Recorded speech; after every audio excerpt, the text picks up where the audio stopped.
Myntri Rangbah kejela ukonwat kisangma hakakat sautari uyayong ula Pynlong ya Jingïalang Ïatai Halor ki Jingpynbha ki ba Kongsan ba pen kre ya kerukam trekam ba kalinti kumnu ba pen thamai ba pen bhai ki lightly ki wa ki ba Kongsan kita kawa kra kawa shirpi ba kawa ken daga ba shimru ya Jing'ai jingmut jongki dor bashtang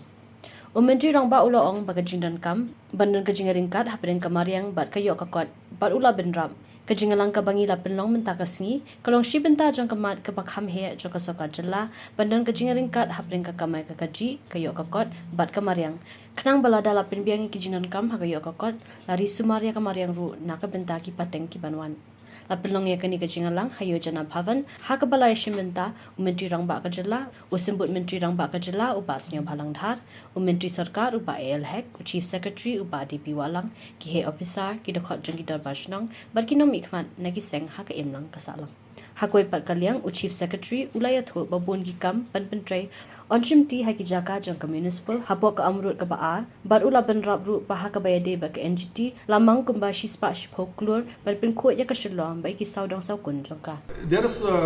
see it's like this a lot of activities will be taken up within the municipal area for the Shillong Municipal Board, funding of which will come from Amrut 2.0 as well as Swachh Bharat